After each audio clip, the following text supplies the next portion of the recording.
A 10-minute walk after dinner can lower your blood sugar spike from that meal by a meaningful amount, in some studies, comparable to what a short burst of medication might do for that same after-meal spike.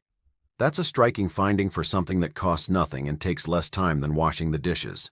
Today, I want to walk through why this works, how to do it right, and the small details that make the difference between this habit actually helping and barely doing anything at all. Quick note: I'm Dr. Lawson, an AI-assisted educational persona. This is general information, not personal medical advice. Here's the mechanism.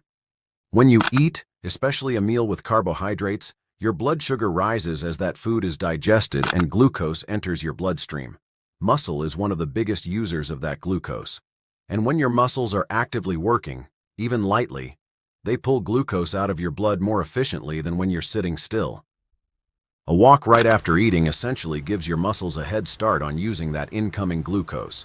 That's why the timing matters as much as the walk itself. Let me tell you about someone I'll call Frank. Frank is 64, recently diagnosed with prediabetes, and understandably anxious about what that meant for his daily life. His doctor mentioned the after-dinner walk almost in passing, as one small thing among a longer list of recommendations. Frank was skeptical that something so simple could matter much, but he started anyway, mostly because it required no special equipment and no real disruption to his evening. 3 months later, at his follow-up appointment, his blood sugar numbers had improved more than he expected from what felt like such a minor change. It wasn't the only thing he adjusted, but he specifically credited the walk as the easiest habit to actually stick with, precisely because it was so small that it never felt like a burden.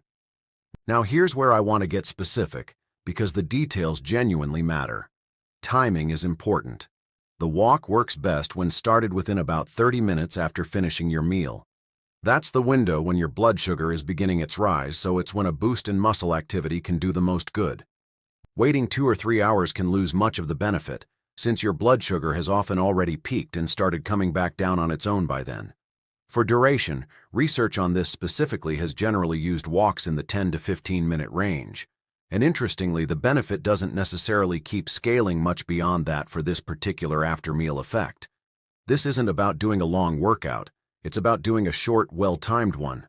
As for intensity, this doesn't need to be brisk or challenging. A comfortable, easy pace is enough to meaningfully engage your muscles. You should be able to hold a conversation the entire time without getting out of breath. I want to pause and be clear about something here. This habit can be genuinely useful for supporting healthy blood sugar patterns, but it isn't a substitute for medication if you've been prescribed one, and it isn't a treatment for diagnosed diabetes on its own. If you notice symptoms like unusual thirst, frequent urination, blurred vision, or unexplained fatigue, those are worth a conversation with your doctor, regardless of what habits you're already doing well. Here's something that surprises people. The type of walk matters less than most assume, but where you do it can matter for a completely different reason: safety. If it's dark, cold, or the terrain near your home is uneven, a short walk indoors can still activate the same muscle mechanism. You could pace around your living room or walk up and down a hallway. The blood sugar benefit doesn't require scenery or fresh air specifically. It requires muscle activity, which you can get in a hallway just as well as a park. If you're managing balance concerns or use a walker or cane, this still applies. Even a slower, assisted walk engages your muscles and supports glucose use. The exact pace matters far less than simply being upright and moving rather than sitting. A reasonable question at this point is, what if a walk genuinely isn't possible every night?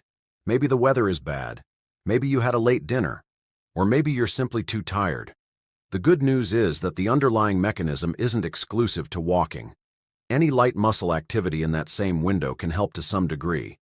You could wash dishes while standing instead of sitting afterward. You could spend a few minutes doing gentle stretching. Or you could simply stand while you tidy the kitchen instead of sitting straight down on the couch. These options aren't quite as effective as an actual walk, since walking engages more muscle mass more consistently. But the core principle still applies. Light movement shortly after eating is better than immediate stillness, even on nights when a proper walk isn't realistic. It's also worth addressing a common substitute people ask about. What about walking before dinner instead, perhaps while getting the meal ready or running an errand? That's a genuinely good habit too, but it works through a different mechanism. Walking before dinner can support general fitness and metabolic health over time, rather than specifically blunting that after-meal glucose spike. Both are valuable. But if blood sugar management after meals is specifically your goal, the timing after eating is what the research points to most directly. Let's talk about who benefits most from this. The research shows this effect most clearly in people managing blood sugar concerns, whether that's prediabetes, type 2 diabetes, or simply a family history that makes it worth being proactive.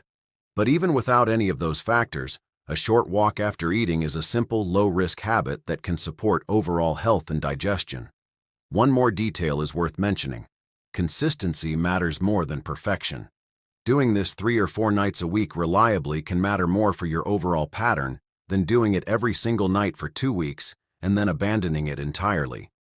If nightly feels like too much pressure, start with the nights that are easiest to build the habit around.